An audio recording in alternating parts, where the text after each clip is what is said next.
우린 여기 함께 살고 있지 않나. 사랑과 순결이 넘쳐. 안녕하세요. 대한민국 사회 모순의 찬사에 베일을 하나씩 벗기고 있는 대한민국 10번째입니다. 저는 진행을 맡은 한가운데입니다. 지난 방송서부터는 대한민국의 국방 분야의 얘기를 다루고 있습니다. 오늘도 오셨네요. 안녕하세요. 예, 화살촉입니다. 네, 반갑습니다. 예. 지난 시간에도 군대 문제 얘기를 하면서 주한미군 문제 얘기를 했습니다. 그래서 주한미군 어떻게 보면 우리나라의 나라를 외국 군대가 지켜준다. 이거 좀 창피한 일인데 한국사에서 보면 주한미군 관련해서 뭐 철수 주장하시는 분들도 있지만 대부분 보수 진영 분들은 이런 얘기 전혀 안 하시죠. 전혀 안 하시고 있고 뭐 자주국방도 외치지 않고 이런 상황인데 주한미군이 그렇다면은 오늘 방송에서는 우리나라에서 도대체 뭔 일을 하고 있는가라는 부분을 좀 살펴볼 필요가 있을 것 같습니다. 그래서 지난번 방송에도 말씀하셨던 것처럼 현재 대한민국에 주둔하고 있는 주한미군이 한 24,000명 된다. 그리고 어떤 보도에 따르면은 3만 명 된다는 보도도 있어요. 대략 그 정도 사이인데 주한미군 도대체 우리나라에서 무슨 일을 하고 있습니까?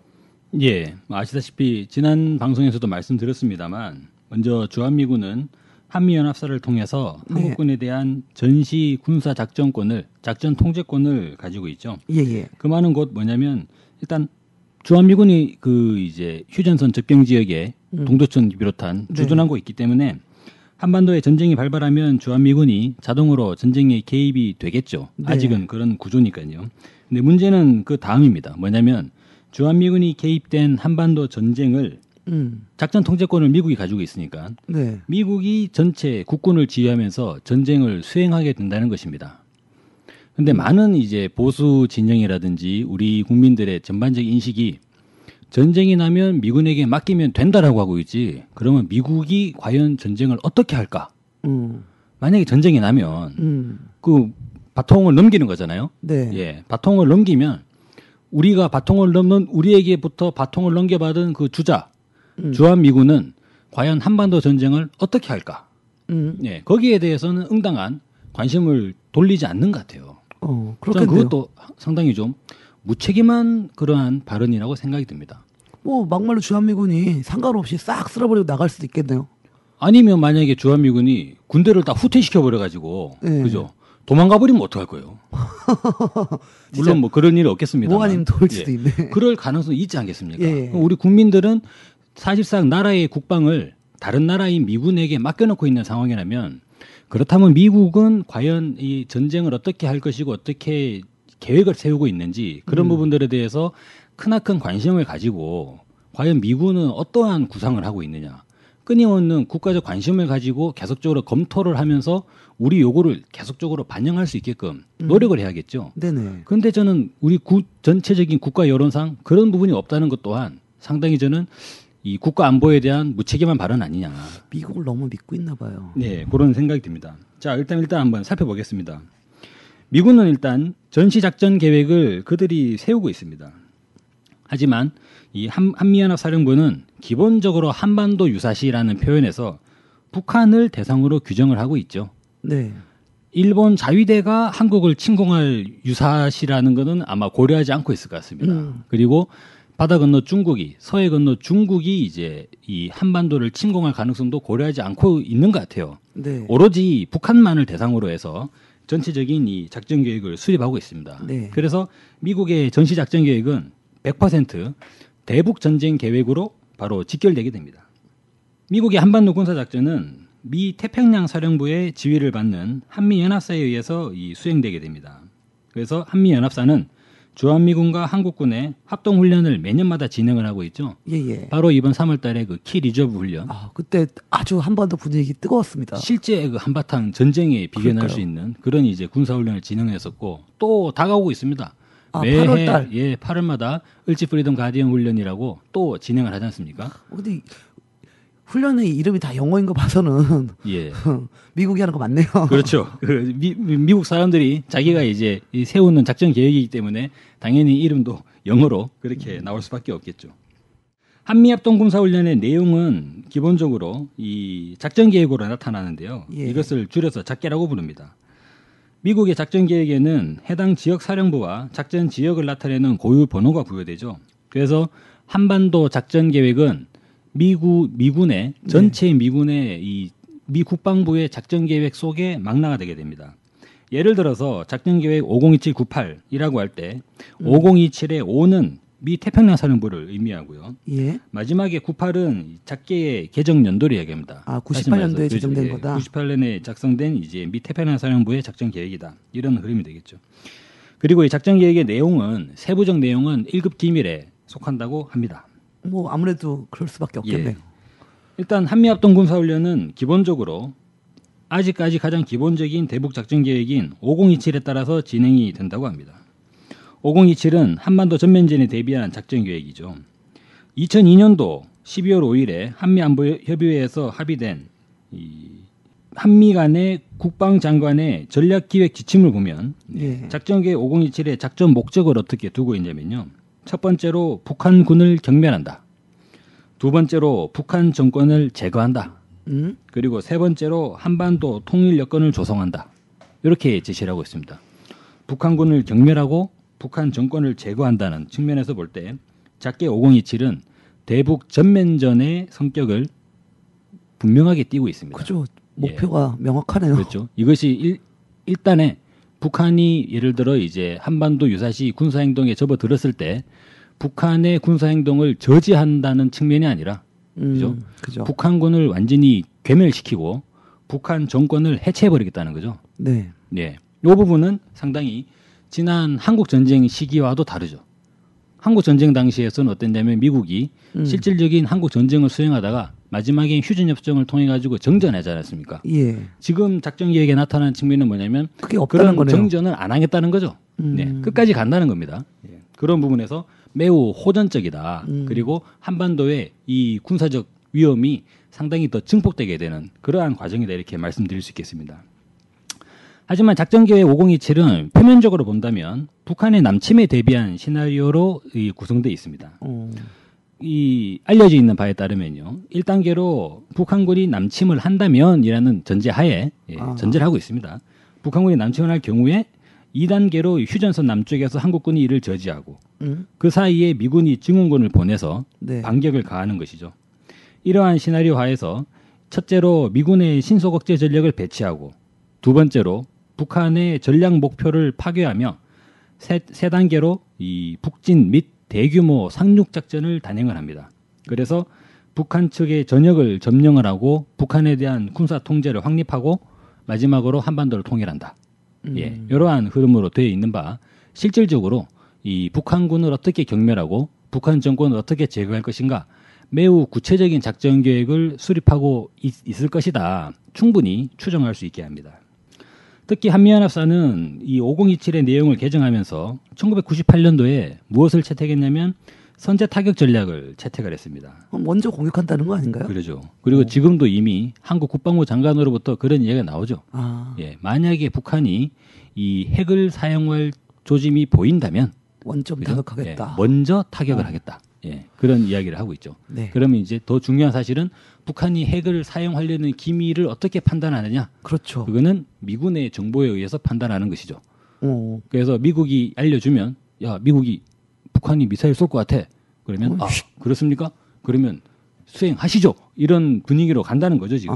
네. 실질적으로 작전계획 5027은 표면상으로는 북한의 남침에 대한 방어 계획이라고 하고 있지만 실질적으로는 이제 미군 주도로 한반도 전체를 점령하겠다라는 것을 이제 목표로 하고 있다 이렇게 볼 수 있습니다. 작전계획 5027 외에도 한미연합사는 다양한 작전계획을 구상을 하고 있습니다. 작계 5026, 5029 그리고 이제 뭐 최근에 이제 개념 계획이었다가 작전 계획이다라고 이제 그렇게 이야기되고 있죠. 그 5029 같은 경우에는요. 네. 작전 계획 5026은 무엇이냐? 간단히 살펴보면 미국이 북한의 영변 핵시설을 포함한 주요 북한 시설을 폭격하기 위해서 마련된 작전 계획이고요. 작전 계획 5030은 뭐냐면 소위 북한 붕괴 유도 시나리오로 알려져 있습니다.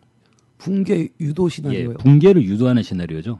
이 부분을 보면 주한미군이 한국군을 동원해서 한반도 해상과 한국 영공에서 끊임없는 군사훈련을 진행을 합니다. 군사훈련을 계속을 해서 군사 긴장을 격화시키고 특히나 정찰기, 전폭기를 이용해서 북한 영공에 계속 근접 비행을 하는 것이죠. 예. 북한을 계속적으로 자극을 하는 것입니다. 자극을 해서 북한이 대응하지 않을 수 없게끔. 아, 예. 계속 뭔가 밑밥을 던지는군요. 그렇죠. 계속 북한의 전투기 출동을 유도하고 북한이 항공 연료를 계속적으로 소모하게끔 소모전을 계속적으로 요구를 하게 되면서 정세를 일촉즉발의 상황으로 가져가는 것이죠. 이것을 계속적으로 수행을 한다면 아마 한미연합수사는 이렇게 판단하는 것 같습니다. 물량에 있어서만큼은 이길 수 있다. 네, 우리가 북한을 확실하게 압도하기 때문에 물량전을 간다 우리는. 네. 그러면 북한이 어쩌겠냐 인민군이 우리가 계속 밀어붙이면 대응하려고 계속 출격을 할 거고 그러면 북한의 전시물자는 바닥날 수밖에 없고 그런 상황에서 만약에 충돌이 발생하면 그때 밀어붙이는 거다. 예. 참 현대에 안 맞는 전술 같아요. 그 실제로 이제 상당히 위험천만한 이 전반적인 전술이 전략이 아닐 수 없다 이렇게 볼 수가 있죠. 이러한 내용들의 미군이 독자적으로 이 수립을 했다는 것이 한 가지 충격적입니다. 이를테면 작전 계획의 수립함에 있어서 앞서 지난 방송에 제가 말씀드렸을 때 한미연합사에서 주한미군이 사령관의 지위를 가지고 한국 합참의장이 부사령관이긴 하지만 네. 상시적인 연계하에서 우리가 이 연합사를 운영한다라고 밝히고 있지만 단적으로 볼 때 이 작전 계획을 만들 때 이미 미국이 자기 마음대로 만들고 있어요. 미국이 만들어서 이렇게 합니다라고 이제 딱 제공을 하는 거지 않습니까? 그런 면으로 볼 때 이게 이 매우 긴밀한 협의 체제 하에서 운영이 되는 것인지 아니면 실질적인 미국 주도로 운영이 되는 것인지 사실상 미국의 판단에 온전히 맡겨져 있다라고 해도 과언이 아닌 그런 상태라고 할 수 있습니다. 아니 아무리 그래도 한국군에도 보면 작전, 장교, 뭐 그다음에 뭐 합동참모본부 다 있잖아요. 예. 다 있는데 그럼 이 사람들은 우리나라 군대 작전 계획을 세우지 않는다. 이게 좀 상식적인 생각을 가진 사람들은 이해할 수 없는데 왜 그렇죠? 그렇죠. 충격적인 부분은 근데 실제로 보면은 작전 통제권 자체가 권한이 없기 때문에 권한이 없는 작전 계획을 세워서 뭐 하겠습니까, 그죠? 아, 왜냐면은 유사시에 한반도 유사시에 작전 계획은 주한미군이 마련해 놓고 있는데 그리고 어차피 작전 통제권이 미군에 있기 때문에 한반도 유사시가 되면 한국군에 대한 작전은 미군이 관할하게 돼 있는데 그때 한국군이 이중의 작전 계획을 만들 필요가 없는 것이죠. 그럼 그 사람들은 뭐예요? 그래서 한국군 수뇌부는 미국의 작전 계획을 잘 이해하고 잘 이해하고 그것을 온전하게 잘 수행할 수 있게끔 평소 대비 태세를 연마하는 것이 바로 한국군의 군 수뇌부의 임무와 역할이 아닌가. 사실상 그렇게 볼 수 있는 것이죠. 우리나라 군인들은 머리가 없나 봐요. 머리가 없다기보다 원래 머리가 있었는데 예, 한미 상호방위 조약이나 한미 동맹에 의해서 원래 존재하던 머리가 제거된 그런 상황으로 볼 수 있습니다. 예. 어처구니 없군요. 참네.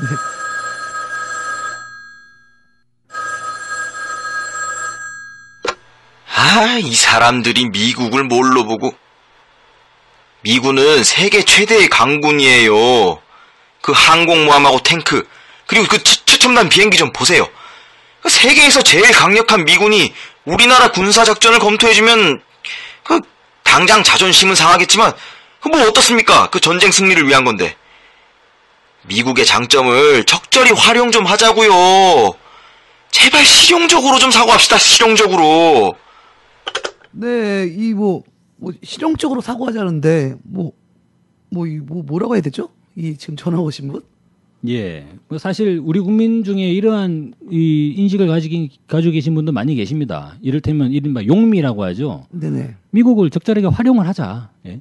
그러니까 이제 실질적으로 북한과 관계가 사이가 좋지 않다고 하고, 그리고 이제 뭐 지난 시기에 물론 남북 쭉 이렇게 이 교류 협력을 통해서 이 6.15 공동선언에 의한 방식이 있다고는 하지만 당장에 뭐 어떡할 거냐라고 하면서 미국이 그래도 강력하고.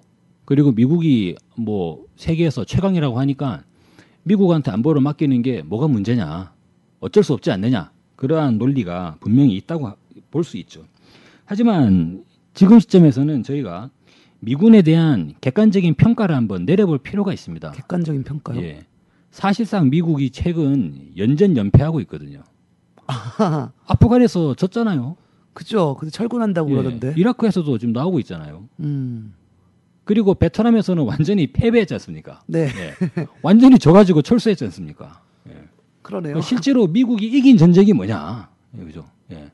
2차 세계대전? 예, 하다못해 가지고 무슨 뭐 코소보 전투 아니면 뭐 소말리아 침공 그런 부분은 이제 최근에 한반도에 비견될 수 있는 그런 전면전의 개념이 아니기 때문에 그러면 2차 대전으로 볼 수밖에 없겠죠. 네. 그런데 사실 2차 대전의 양상이라고 하던 것도 그것이 온전히 미국의 승리인가라고 보기는 어렵습니다.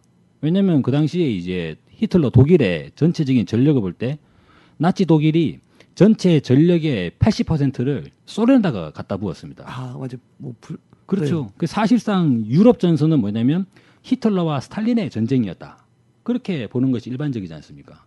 그러면 태평양 전쟁은 어떠냐? 일본 100만 관동군이 어디 있었습니까? 만주. 100만 관동군 만주에 있었잖아요. 중국 공산당. 그리고 이제 조선의 독립운동가들. 그 사람들 대표적으로 그 당시에 다카키 마사오가 어디 있었느냐 하고 할 때 만주에 있었잖아요. 다카키 그렇죠. 마사오가. 만주에 있었죠. 다카키 마사오가 미국이랑 싸우려고 뭐 과테말라라든지 아니면 과테말라는 아닙니다. 괌도라든지 아니면은 이오지마라든지 필리핀 이런 데 갔죠. 예, 그런데 주둔했던 게 아니거든요. 그 실제로 보면은 전쟁의 양상은 어떻게 봐야 되나? 2차 대전도 독일과 이 소련과의 싸움. 그리고 이제 일본과 중국과의 싸움. 네, 그런 면에서 이제 다양한 제3세계, 이른바 이제 독일과 일본의 지배를 받고 있는 식민지 민중들이 들고 일어나는 그러한 제국주의와 식민지 민중 간의 대항전으로 보는 것이 실질적인 2차 대전의 올바른 이제 성격 아니겠느냐. 아, 그렇게 볼 수 있겠네요. 그렇게 볼 수 있습니다.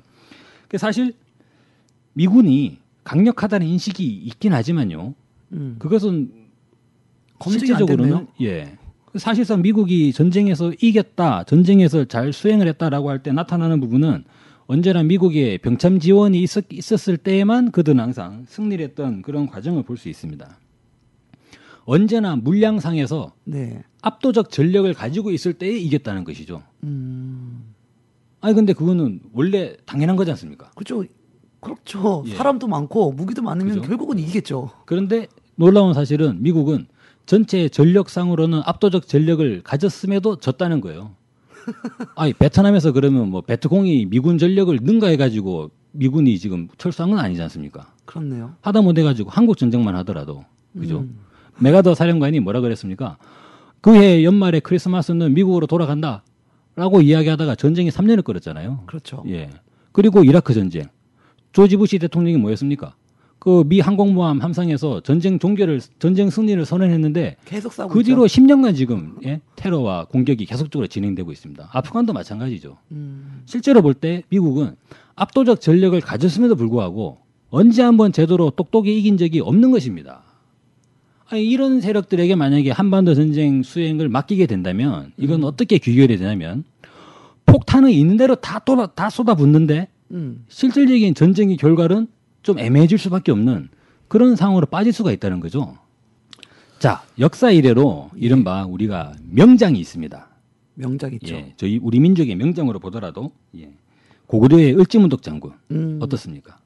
아유. 실제로 명장이라고 하면 전체적인 객관적인 전력상 열세가 있음에도 불구하고 그 열세를 극복하면서 완전한 압승을 거두는 그런 장군들이 역사적으로 명장이지 않습니까? 그렇죠. 고구려 을지문덕 장군 수나라 100만 대군을 아예 살수해서 그냥 완전히 싹 쓸어버렸잖아요. 네. 예. 그리고 또 어떻습니까? 그 당나라 침입 시절에 안시성의 양만춘 장군 그 안시성 하나를 끝까지 수호해내면서 결국에는 당태종을 돌아가게 만들었거든요. 그렇죠. 또 어떻습니까? 우리 민족의 너무나 자랑스러운 이순신 장군이 계시지 않습니까? 임진왜란 당시에 그 열악한 전력 속에서 그죠? 23전 23승. 야, 이거는 정말 특히나 그 명랑해전을 보십시오. 불과 12척의 배만으로 그죠? 일본군 133척을 그냥 다 박살내버리는 그러한 이 작전, 그러한 장군이 바로 명장이라고 할 수 있습니다. 그런 면에서 기본적으로 전쟁이라고 하는 것은 전략 전술상의 대결이 되는 것이고 전쟁 수행의 기본 능력을 뭘로 봐야 되느냐? 기본적인 병창과 더불어서 작전 수행 능력이 매우 중요하게 제기되는 것이거든요. 네. 저희가 적어도 국방을 맡긴다면 이순신 장군 같은 분에게 을지문덕 장군 같은 분에게 그런 사람들에게 안보를 그죠? 전쟁이라기보단 국가 안보를 맡기는 것이 그것이 옳겠죠. 하지만 미국이 지금까지 보여왔던 전쟁의 성적표를 볼 때 그죠? 엄청나게 많은 군사적 장비를 쏟아붓는데도 실질적으로 이제 제대로 된 승리를 이룬 바가 없는 상황인데 우리가 미국에게 온전하게 한반도 전쟁의 모든 작전 계획을 다 넘겨놓고 그리고 거기에 대한 제대로 검토도 하지 않고 미군이 세우는 계획을 그대로 따라한다. 저는 이거는 상당히 우려가 많다고 생각을 합니다. 이 실질적으로 이제 예를 들어 가지고 이 역사적으로 보더라도 이 전쟁의 양상에서 늘상 이 압도적인 승리를 거두었던 그런 사람들을 보면 예외 없이 전략 전술상에 기발한 아이디어나 착상을 통해 가지고 전쟁을 승리로 일구었던 그런 바가 있습니다. 대표적으로 역사적으로 보더라도 몽고의 칭기스칸이 있지 않습니까? 그렇죠. 몽고를 완전 제국으로 만들었죠. 몽고의 칭기스칸이 유라시아 대륙을 평정을 해서 전체 인류 역사 이래 최대 제국을 건설했었는데, 네. 아니 그러면 이제 몽고인들이 그죠? 객관 전력상에서 중국을 앞섰기 때문에 칭기스칸이 이겼던 것인가요? 그렇게 볼 수 없는 것이죠. 프랑스의 나폴레옹도 마찬가지죠. 예. 나폴레옹은 이른바 새로운 전쟁 개념, 총력전이라는 개념을 도입을 했습니다. 그 당시에 형세를 볼 때 프랑스는 혼자 고립돼 있고, 그죠? 당시에 독일, 프로이센, 그리고 이제 오스트리아, 이탈리아, 영국, 러시아 전부 다 나폴레옹의 반나폴레옹 연합 전선을 형성하고 있었지 않습니까? 그 과정에서 나폴레옹은 어떠한 작전을 펼쳤냐면 기동전을 앞세운 이른바 총력전인 개념입니다. 즉 일시적 국면에서 양적 기동력을 동원을 해가지고 양적 우세를 형성을 하고 양적 우세를 형성했을 때 상대의 진영을 격파시키는데 그러면 일시적인 우세를 점하지 않겠습니까? 일시적인 우세를 점했을 때 그 우세를 끝까지 놓치지 않고 상대를 끝까지 추격해가지고 섬멸해버리는 거예요. 어렵네요. 예. 그러니까 한 번 이긴 우위는 절대로 놓치지 않겠다. 그래서 상대를 끝까지 추격해가지고 그 나라를 완전히 이제 점령해버리는 그 방식이 나폴레옹이 채택한 총력전의 개념인데 그 과정의 이래로 어떻습니까? 당대 동유럽의 거대한 제국이었던 오스트리아 제국은 나폴레옹 시대 이후에 제대로 한번 손 써볼 수 있는 상황도 아니고 지금 오스트리아 어떻게 됐습니까? 조그만 나라잖아요. 영세 독립국으로 돼버렸죠. 영세 예, 독립국. 그렇게 돼버렸지 않습니까? 하다못해 가지고 이제 히틀러 독일의 과정을 보더라도 이른바 그 하인츠 구데리안이 제기한 정격전의 개념, 이른바 이제 기동전을 전차를 중심으로 한 기동전 전술을 채택을 해서 실질적으로 이 전쟁의 양상을 상당 부분 나치에게 유리한 방향으로 이거 물론 전체 우리 인류 사회계에는 상당히 아픈 일이지만. 재앙에 해당하는 측면이지만 그렇게 했던 바가 있습니다. 하지만 미군은 어땠는가 살펴볼 때 미군은 언제나 물량으로만 밀어붙이고 물량으로만 승부를 했다는 것을 볼 수가 있어요. 예를 들어서 미군이 많이 제시하는 노르망디 상륙 작전이 있습니다. 미군이 노르망디에 상륙하다가 해안가에서 미군 9,000명이 몰살당했습니다. 아 그래요? 그거 유명하지 않습니까? 그래서 예전에 영화로도 나왔었죠. 그 톰 행크스가 주연한 라이언 일병 구하기. 네. 그때 보면 그 오마하 해변에서 그죠? 미 상륙군 그냥 추풍 낙엽으로 쓰러져 나가는 그 모습들이 예, 그 당시 이제 노르망디 서부 해안을 누가 이 방어했던가? 그때 독일의 사막의 여우라고 하던 롬멜? 예, 그렇죠. 예, 롬멜 장군이 그때 이제 그 방어를 하고 있었는데 그 부분은 뭘 볼 수 있냐면 사실상 전술상에서 아이젠하워가 롬멜에게 당했다라고밖에 볼 수 없는 거예요. 다만 숫자로 이겼다. 다만 물량이 워낙에나 물량이 풍부하기 때문에 이겼다는 것입니다. 오죽하면 노르망디의 이 물량의 이 투입이 정말로 비효율적이었거든요. 당시에 어떤 정황이 있었냐면 상륙부대가 상륙을 했는데 그 당장에 총이 있어야 되잖아요. 근데 총이 나오는 게 아니라 보급품이 무엇을 던져주냐면 담배 한 상자 그리고 이제 뭐 이 텐트 한 상자 이런 게 떨어지는 거예요. 전혀 전쟁에 필요 없는. 뭐 그거 갖고 뭐 협상하라는 것도 아니고. 그래서 노르망디 작전의 이 교훈을 계기로 해서 미국 내에서는 하나의 산업 학문이 나타났습니다. 그것이 뭐냐면 전체적인 생산 관리와 재고 체계를 연구하는 산업공학 학문이 나타나게 되는 것이죠. 실제로 산업공학 기본 원론을 보게 되면 이 학문이 제기된 배경에서 뭘 이야기하냐면 노르망디 상륙작전을 이야기합니다. 노르망디 상륙작전에 워낙에나 이것이 무질서하게 그죠? 물량이 막 투입되다 보니까 나중에 미군 지휘관들이 여기에 대해서 전체 이 관리 그죠? 이제 전체 이제 생산 라인의 관리를 어떻게 하는 것이 매우 중요하다는 걸 깨닫고 이 생산의 효율성을 기하기 위해서 그 연구를 채택을 했는데 그것이 오늘날 산업공학의 이 첫 출발점이다. 그런 식으로 소설을 하고 있거든요. 참 어처구니 없습니다. 그 사실상 한국 전쟁을 보더라도 예. 미군의 전력이 좀 그렇게 잘 싸웠다고 보기는 어렵습니다. 그렇겠죠. 사실 그렇지 않습니까? 그러니까 어쨌든 미국을 중심으로 한 많은 나라의 군대가 그렇죠. 있었고 북은 중국뿐이 없었는데 이른바 그 독일과 일본을 꺾었다고 자부하는 미국이 그죠? 그리고 미국 혼자가 아니라 16개 연합국을 결성을 한 유엔군의 이름으로 예, 전쟁을 수행을 하고 있는데 이 전쟁이 3년간 끌었다는 거죠. 그렇죠. 예, 근데 이 3년간 끄는 과정에서도 어떻게 됐냐면 당시에 1950년 대전 전투를 좀 주목해 볼 필요가 있습니다. 미 24사단이 이 북한의 인민군에게 완전히 포위 전멸당했죠. 예. 그래서 충격적이게도 당시 24사단의 사단장인 딘 소장이 인민군 포로가 됐지 않습니까? 아 그래요? 예, 오. 포로로 생포됐죠. 미군 장성이 예, 적군의 포로가 된 측면이 예, 매우 미국 입장에서는 굴욕적인 것이죠. 그리고 1950년 겨울에는 어떤 일이 있었냐면 장진 오반에서 예, 미 제해병 1사단과 미 육군 7사단이 북한군과 중공군의 공격에 의해 가지고 사실상 포위 전멸당할 뻔했지 않습니까? 그 당시에 장진호 그 이제 호수가 겨울철이다 보니까 얼었죠. 호수가 얼었기에 망정이지. 음. 그때 만약에 여름철이었으면 그죠? 그 호수에 다 빠져 죽는 거잖아요. 그렇죠. 예. 그 장진호반의 패배가 다음 뭘로 직결되냐면 미군의 145태로 직결되지 않습니까? 아.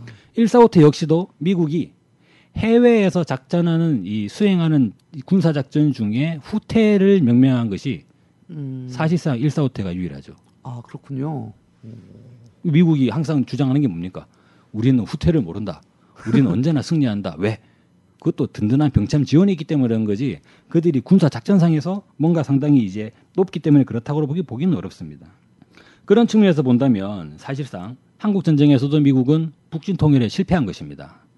베트남전에서도 남베트남을 사수하는 데 실패했던 것이죠. 이라크에서도 실패했던 것이죠. 이런 측면을 봤을 때 우리가 미군의 이 작전 능력, 그죠? 미국의 군사 작전 능력을 어떻게 좀 과연 중용할 수 있는지 이런 부분을 다시 한번 좀 판단해 볼 필요가 있다. 근데 이제 지금의 현상에서 이른바 세계 화약고라고 불리는 이 한반도의 작전 계획을 그 미군들이 가지고 있다는 거죠. 예. 그렇죠. 그랬을 때 이것이 우려가 되는 거예요. 그 사람들은 매번 최소의 역량으로 그리고 최소의 이제 군사 행위로 승리를 쟁취하는 그러한 작전을 채택하는 사람들이 아니라는 거예요. 언제나 때려 박는 거죠. 갔다가 융단 폭격으로 다 밀어버리는 언제나 그런 방식 스타일을 가지고 있는 군대에게 한반도의 작전 계획을 맡겨놓고 있으니까 이거 나중에 어떻게 되냐? 전쟁 나면 끝나는 거죠. 그러면 그냥 상당히 위험천만하다 이렇게 말씀을 드리겠습니다. 그 말씀하셨는데 한국 전쟁 때도 미국이 그런 방식을 썼기 때문에 북이 거의 뭐 구석기 시대로 들어갔다. 뭐 평양에는 건물만 두 채 남았다. 당시에 그 메가더가 그런 이야기를 했죠. 북한이 다시 재건되려면 100년이 넘게 걸릴 것이다. 근데 뭐 재건은 잘 되고 있는 것 같고요. 근데 미국이 그런 방식을 쓴다면 아까 뭐 융단 폭격, 때려 박는 방식. 그러면 한반도에서도 분명히 그런 전쟁 계획도 그런 방식을 할 건데 일단은 뭐 돈이 많이 들 것 같아요. 그렇죠. 돈은 어떻게 마련하죠? 예. 한반도 유사시에 이 전쟁 초반에 막대한 포탄을 들이붓고 이 신속 증원, 미군의 대규모 본토 증원을 통해 가지고 전면전으로 북한군을 양적으로 꺾어버리겠다라고 하는 것은 미군의 일관된 전략인데요. 문제는 이 과정에서 이제 이 한국 정부에 미국이 상당한 무기 구매를 요청을 하고 있습니다. 사실 한국군이 60만 대군을 갖게 된 배경부터가 앞서 이 지난 방송에서 제가 이제 미군사 고문단의 발언을 좀 말씀을 드렸는데 한국에 60만 지상군이 편제되고 한국이 어떻게 징집제를 가지게 오게 됐는가라는 측면에서는 미국의 돈 문제와 연결이 돼 있다고 볼 수 있거든요. 뭐냐면은 미국이 물량전을 수행을 해야 되는데 물량전을 수행을 하려면 이 수십만 명의 보병이 필요한데 그것을 미 현지에서 미국 청년들이 와가지고 한국에 만약에 60만 명의 미군들이 한국에 주둔한다. 라고 하면 그 유지 비용이 만만치 않은 것이거든요. 그런 면에서 이 사실상 한국군에 대한 현지 이 고용병에 대한 이러한 이제 이 논의가 미국에서 이 촉발됐다는 것이 당시에 이제 미 군사고문단의 발언으로 알 수가 있습니다. 미국의 이제 맥나마라 전 국방장관이 있습니다. 그 사람이 뭐라고 이야기했냐면 미국인을 고용하면 1인당 연간 4,500달러가 들어가지만 동맹국 병사를 사용하게 되면 1인당 540달러밖에 들지 않는다는 거죠. 오, 이 대략적으로 볼 때 비용이 8분의 1 수준이다. 그렇네요. 예. 그렇기 때문에 결과적으로 봤을 때 미국이 전체적인 작전 계획을 가지고 있는데 미군이 한 60만이 와가지고 한국의 이 이른바 이 국방을 담당을 하는 것이 아니라 한국의 현지에 이제 한국군을 징집을 하고 한국군에 대한 작전 계획권을 가지고 있는 측면은 전체적으로 미국의 전쟁 비용을 줄이기 위한 그러한 방안으로 볼 수가 있다는 것입니다. 그리고 실제로 미국은 50년대에는 한국에 주된 군사 원조를 단행을 했습니다. 예. 50년대 미국의 전체 원조의 80%가량이 전부 다 이 군사 원조였습니다. 그러니까 그것을 미국은 미화를 하고 있죠. 이를테면 미국이 이제 저희 부모님 세대가 되겠는데 뭐 아이들에게 이 초콜릿을 주고 아이들에게 학교에 밀가루 빵을 주는 걸 가지고 그들이 전체 이 원조가 그렇게 많았다고 얘기하는데 실제로는 그렇지 않습니다. 미국 전체 원조의 80%는 군사 원조죠. 탱크와 대포 그리고 총과 실탄. 그런 부분은 당시에 대한민국이 자체 생산할 능력이 없지 않습니까? 없었죠. 그렇기 때문에 미국이 자기 무기를 한국에다가 가져다 주면서 그게 원조 품목에 들어가 버리는 것이죠. 그리고 80년대 이후에는 이제 한국의 경제가 조금씩 살아나다 보니까 한국의 대규모 무기 구매를 요청을 하고 있었습니다. 무기 구매. 네. 이 결과적으로 볼 때 미국이 물량전에 의존하는 이상 우리나라 정부는 끊임없이 미국 무기 판매 요구에 나올 수밖에 없고 국고가 메말라 버릴 수밖에 없는 거죠. 그렇죠. 그리고 또 한 가지 말씀드릴 부분은 이 미국의 전체 무기 체계를 그대로 이제 수입을 하는 그런 방식을 띠고 있다 보면 결과적으로 우리 군의 이 거동할 수 있는 입지 여지가 상당히 좁혀지게 되는 것입니다. 예를 들면 최근에 이제 차세대 무기 관련된 사업들이 많이 있는데 네네. 이 공군의 F-15라든지요. 비용 엄청나던데. 해군의 이지스함도 있고. 근데 그런 부분들이 처음에 구매하는데 비용이 들죠. 네. 근데 구매하는 것 이외에 구매하고 나서 유지 비용이 또 만만치 않습니다. 유지를 해야 되잖아요. 그렇죠. 예를 들면 저희 주변은 별로 없습니다만 이 주로 강남구 도곡동이나 거기 계시는 분들 보면 주로 BMW나 벤츠 같은 이제 외제 승용차들을 타고 계시잖아요. 예. 그분들이 BMW를 구매하실 때 비용이 들지만 이게 한번 고장 나면 어떻게 됩니까? 외제차는. 그 본국에 가서 수리해야 될 본국에 가야 되니까 한번 어때요? 수리 한번 맡기면은 2주일, 3주일 가는 게 기본이잖아요. 예. 그러면 이 끊임없는 비용이 발생할 수밖에 없다는 것이죠. 네.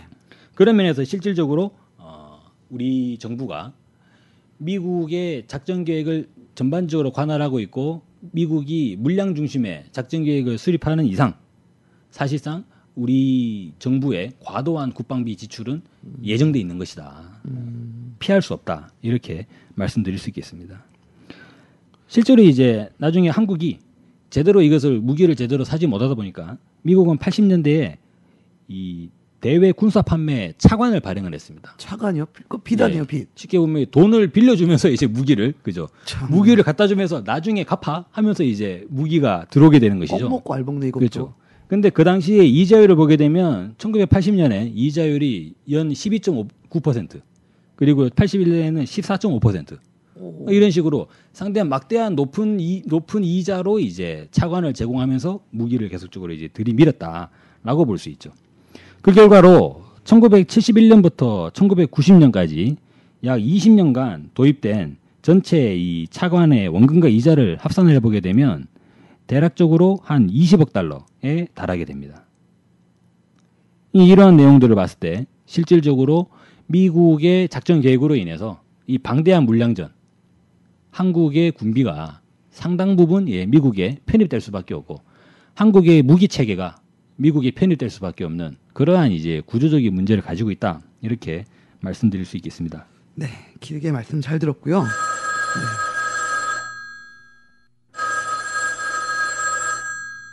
급변하는 국제 정세를 잘 아시기 바랍니다. 그 북한이 핵을 가졌어요. 북한의 핵이 서울에 터지면 어떻게 되는지 아세요? 150만 명의 시민이 사망합니다. 우리가 아무리 힘들고 어려워도 북한과 싸우기 위해서는 그 군사 무기를 더 사들이는 것밖에는 해법이 없어요. 전화하신 분 그 군사 무기 이거에도 좀 얘기 좀 해주시죠. 예, 그렇습니다. 실질적으로 이제 북한이 핵을 보유하고 북한이 핵을 보유했다 그러면 이게 또 어떻게 국가보안법상의 문제가 되지는 않을까 모르겠습니다. 왜냐하면 미국이 아직 북한을 보유했다고 안 했죠. 그리고 북한의 핵 보유를 이제 인정하지 말자라고 하는 게 아직까지 서방 사회의 기본적 인식이다 보니 북한 핵은 저긴가 봐요. 투명인가 봐요. 아주 이 21세기의 하나의 좀 이제 역설 중에 하나가 뭐냐면 핵 실험을 한 번도 하지 않은 이스라엘은 핵이 있고 완전한 핵 보유국인 반면에 핵 실험을 3번이나 한 북한은 아직도 핵 보유국 인정을 못 받고 있죠. 그래서 저는 북한을 얘기할 때 언제나 사실상의 핵 보유국. 사실상의 핵 이렇게 보유국. 뭐 말씀을 드립니다만 네네. 한미연합군이 60년간 대북 전쟁을 계속적으로 검토해왔고 한반도 군사적 긴장을 계속 높여왔습니다. 네. 실제로 주한미군은 50년대, 57년이죠. 핵무기를 배치했거든요. 네네. 이 핵무기를 배치하는 측면이 뭐가 있냐면 북한의 경제가 살아나면 안 되는데, 그죠? 그러면 북한이 군비 지출을 끄집어내기 위해서 핵무기를 배치하는 것이죠. 네, 그러면 북한 입장에서 어떻게 되겠습니까? 실질적으로 저쪽에 핵무기가 들어왔는데 북한은 핵무기가 없잖아요. 예. 그런 상황에서 국방비 관련 지출을 늘릴 수밖에 없고. 그렇죠. 예, 그러한 이 군비 경쟁 과정에서 실제로 이제 북한이 70년대 이후에 경제 성장률이 서서히 정체되는 그러한 현상을 또 빚게 됐겠죠. 그러한 측면이 있다 보니까 결과적으로 우리가 어떻게 봐야 되냐면 지난 60년간의 한반도 군사적 긴장 속에서 돌아온 것이 뭐냐? 북한의 핵보유다. 역설적이네요. 그런 거지 않습니까? 예. 물론 이제 이것이 교묘하게 닭과 달걀의 싸움이 먼저가 돼 있습니다. 북한이 핵보유를 했으니까 한반도 긴장이 있는 거 아니냐? 근데 한반도 긴장이 있으니까 북한이 핵보유를 한 거죠. 왜냐하면 북한이 핵보유를 했다고 미국이 이야기하는 북한이 핵개발 의도를 가지고 있다고 미국이 처음 폭로한 시점이 1991년이었는데 그 시점에도 분명히 한반도는 군사적 긴장 상태였거든요. 네, 그렇죠. 그렇지 않습니까? 그럼 이거 어떻게 봐야 되냐면 미국이 계속적으로 북한의 경제 성장을 억제하기 위해서 군사적 긴장을 높여버리니까 북한은 여기에 대응을 하기 위해 가지고 핵을 개발하게 된 거죠. 실제로 이제 흐름은 그렇게 봐야 된다는 것이죠. 그러면 지금 이제 상황이 어떻게 되느냐? 예? 계속적인 이 끝없는 군비 경쟁, 그죠? 네. 오로지 한국군의 이제 물량으로 이 승부하는 이 군비 경쟁을 과연 계속 해야겠느냐? 예. 지금 한국군 수뇌부는 북한이 도발하면 네. 저는 그 국방부 대변인, 국방부 그 작전 담당하신 그 분이 예. 기자회견 때 그 호전적인 발언을 보고, 그죠? 도발 원점은 물론, 그죠? 그 지원 세력과 그 지휘 세력까지 완전히 타격하는, 그죠? 네네. 그렇게 발언하지 않습니까? 계속 그런 얘기를 하고 있어요. 북한이 핵을 보유하고 있는데. 그러다 우리 핵 쏘면 어떡하려고. 그죠? 그러다가 북한군이 핵무기로 대응하면, 그죠? 주한미군 목숨은 어떡합니까, 그러면? 이 보수 진영의 어르신들 한번 제가 여쭤보고 싶은 게, 그 한미동맹 하시는데, 그 미국 사람들의 목숨은 어떡하라는 거죠, 그죠? 그리고 우리 국민들, 우리 장병들의 목숨은 어떻게 되는 거냐, 이거죠. 근데 더 놀라운 사실은 박근혜 대통령이 그러한 군의 판단을 전적으로 신뢰한다고 하고 있는 거예요, 지금. 네. 그런 면에서 군의 판단을 신뢰하다가는 미국 무기 구매에 우리 국민들 허리가 휘어지는 상황에서 이제는 부러지는 상황으로 그렇게 갈 수밖에 없다. 아니, 사실상 북한이 핵을 보유하고 있지 않은 상황에서도, 그죠? 확고한 안보 태세를 운운하면서 얼마나 많은 미국 무기를 우리가 사들였습니까? 네. 근데 이제 북한이 핵을 보유했다고 하잖아요. 그럼 북한이 핵을 보유했으니까 여기는 또 무기를 더 산다고 하고 있지 않습니까? 그 점점 돈이 늘어나고 그렇죠. 있어요. 그러면 우리 안 그래도 먹고 살기 어려운 상황에서, 그죠? 경제는 어려운데 미국 무기는 계속 사야 되고 우리 국민들만 죽어나는 판이다. 이렇게 말씀드리겠습니다.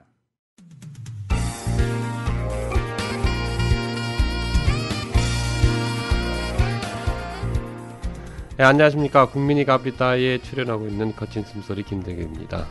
자, 국민을 주인으로 보는 방송, 그리고 갑으로 보는 방송, 주권 방송이 여러 가지 어려운 상황 속에도 계속 방송할 수 있게 되는 데는 많은 후원자들이 있기 때문입니다. 그래도 이 어려운 시기에 이런 방송 하나 지키는 것이 우리 시대에서 얼마나 중요한지는 탄압받은 정당 또는 탄압받는 방송이 어디인가를 생각하시면 금세 알 수 있을 것입니다. 자, 주권방송에 할 일은 되게 많습니다. 알려야 될 진실도 많은데 여러 가지 어려운 상황 속에서 모두 다 마음으로 뛰고 있습니다. 여러분께서 마음을 더 보태주시고 민들레 홀씨 회원이 되어주시면 감사하겠습니다.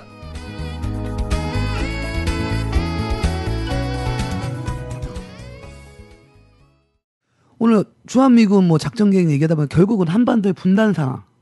그 속에서 주한미군이 주둔하고 있고 작전 계획을 세우고 우리는 군사무기 사고 북도 어찌되었건 이거에 대응하기 위해서 계속 이제 군사적 힘을 강화하는데 어쨌든 우리 한반도 이런 민족 분단의 상이 있기 때문에 이런 문제가 야기된 거라 볼 수 있잖아요. 그럼 우리 지금 분단된 이런 한반도의 민족 문제를 해결할 수 있는 방법은 무엇일까?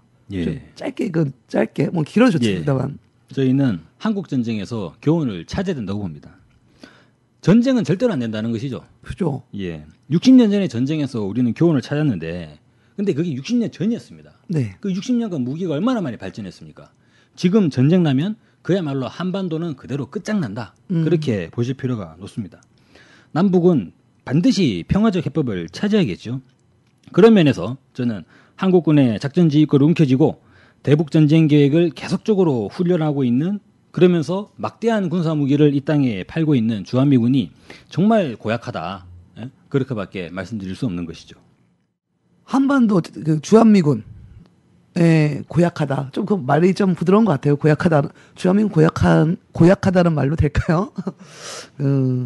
어쨌든 오늘 그 아대한민국 10번째에서는 지난번 방송에 있어서 주한미군과 관련된 얘기를 다뤘습니다. 주되게는 주한미군이 이 땅에서 무엇을 하고 있는가? 작전 계획을 세운다. 근데 이거는 북을 대상으로 하고 있고 북을 공격하기 위한 작전 계획이다. 여기에 한국군은 뭐 작전 계획이 잘 집행되는지 잘하기 위한 준비 정도를 보고 있는 거다라는 좀 생각이 좀 들고 있습니다. 그런 게 모습을 보였고요.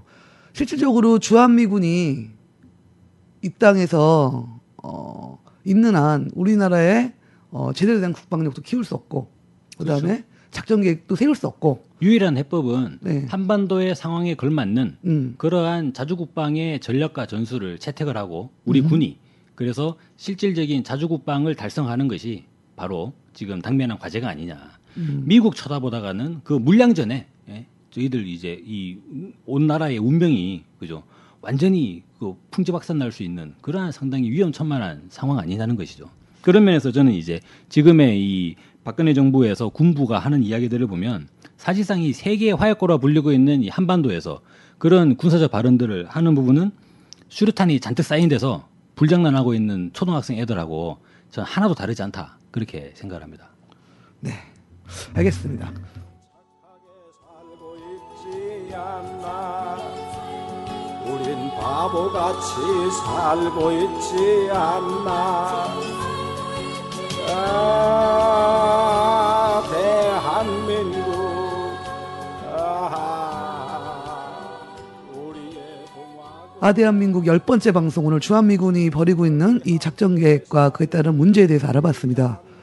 아대한민국은 대한민국 사이의 모순 그 결국 베일을 벗겨보다 보면 미국이라는 실체를 떼어놓고 생각할 수 없습니다. 특히 대한민국에서 뭐 정치 분야도 그렇지만 국방 분야에 미국이 있음으로 해가지고 대한민국이 올바르게 서나갈 수 있는 길을 가로막고 있다. 그래서 우리나라가 정말 자주국방이 되고 우리의 힘으로 우리 국민을 지킬 수 있는 그런 날이 빨리 오길 기대하면서 오늘 방송 마치도록 하겠습니다. 감사합니다. 감사합니다. 우린 너무 오래 참고 살아왔어 대한민국 저들의 공화국